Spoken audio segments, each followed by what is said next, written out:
Prices will continue to fall, hitting bottom in the spring. I tell you, they should have already hit bottom. This is really aggravating that they have gone up in the recent weeks.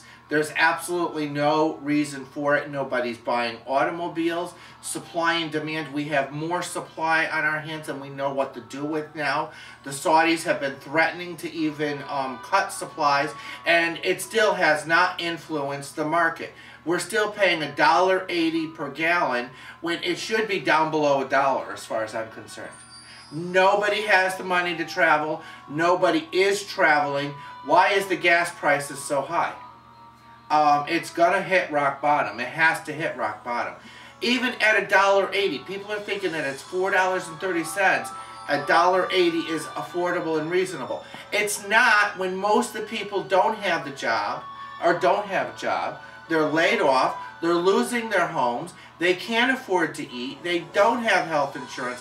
$1.80 a gallon is not reasonable.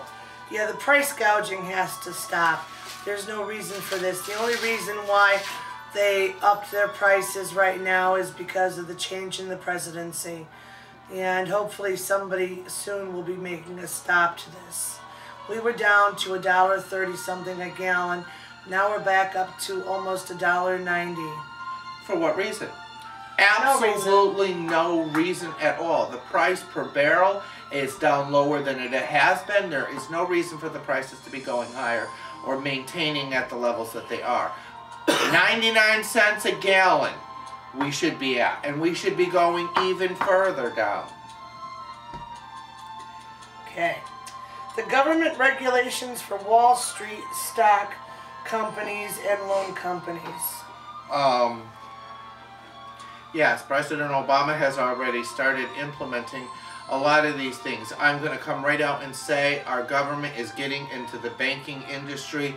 Within the next few years, it will be declared. I know a lot of people are going to say it's socialistic, it's almost borderline communist. But under national security, look what these big conglomerates and these financial institutions have done to our country in a heartbeat. It is a national security issue. Our government will be getting into the financial institution and demanding high regulations. It should never have been deregulated. The regulations were put in place because of the First Depression. They were deregulated. The financial institutions cannot regulate themselves. They will not police themselves. And they will just go with greed and suck our economy dry. And it's against monopolizing areas. Democracy cannot thrive as long as the financial institutions are independent. Control the masses. Yeah, they need to be heavily regulated, and our government is going to be in the banking industry for many generations to come. Okay. New government-financed loan companies. At this point, I trust anything that the government may be handing me over more than anything that a company may be doing. Did you hear what the CEO of Merrill Lynch just did? When they got the money from the bailout, all this money that President Bush and the Congress handed to Merrill Lynch and Bank of America, and he got all that money and spent tons and tons of money, billions of dollars, in giving executives bonuses for Christmas. He spent over $1.5 million renovating his own personal office. $80,000 for his personal commode. Yes, $80,000 for the CEO of Merrill Lynch got. Where did he get this money from? It's not that he earned it in 2008. He got it from your money. The day of these type of things happening are over. For a toilet. $80,000. Now, it's one thing if it's $80,000 and it's a government toilet. You know how, like, you know, they pay $250 for a screwdriver, $300 for a roll of toilet paper, and all that extra money goes to Area 51. Well, that's one thing. But when I pay $80,000 for some rich CEO to have a nice commode, And people are losing their homes. People don't have prescriptions. People don't have food. There's people cold. This is criminal. And it has to stop. And it will stop. It will. You remember American Revolution, and I'm not preaching revolution. I'm not preaching anti-government here. But I'm saying this is a government of the people, for the people, not the wealthy and not corporate America. Well, our new president has already started putting things into motion in order to have this kind of thing stop. Didn't he like stop all the rich men's pay, even his own pay? He put a... Bob! I thought you were unemployed. Yes, he turned around and he put a raised cap or wage cap. A wage cap on anybody making over $100,000 a year. Yeah. All right, moving Good job.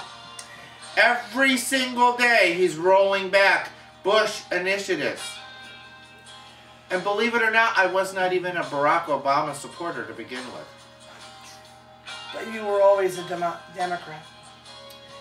We will have new tax I voted burdens. for Republicans and independents in the past. Well, we vote for who we think is going to do the best job.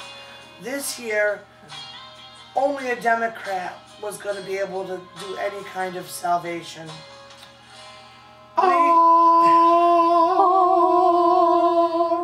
We will have new tax burdens, but there will be new government jobs with better benefits. Okay, let me tell you, this tax burden thing.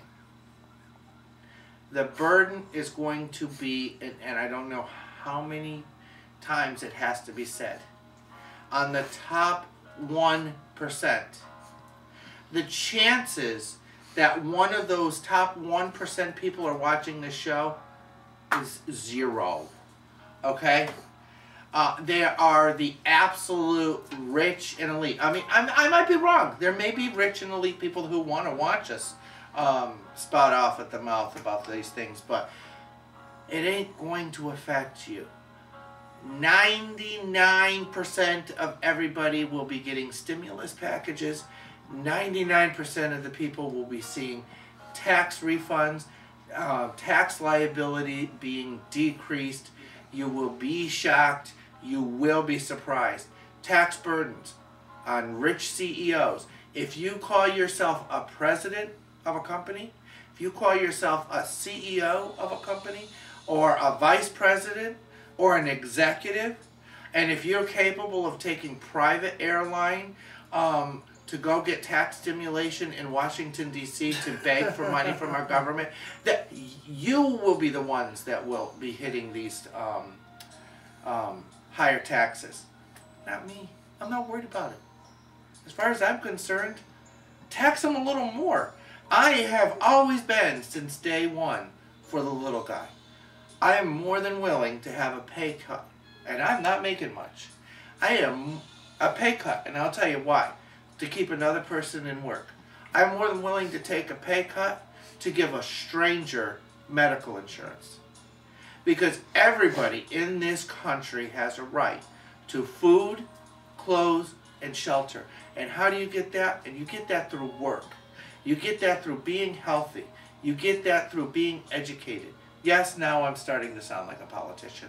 Let's get back onto this. All right. New jobs will come available in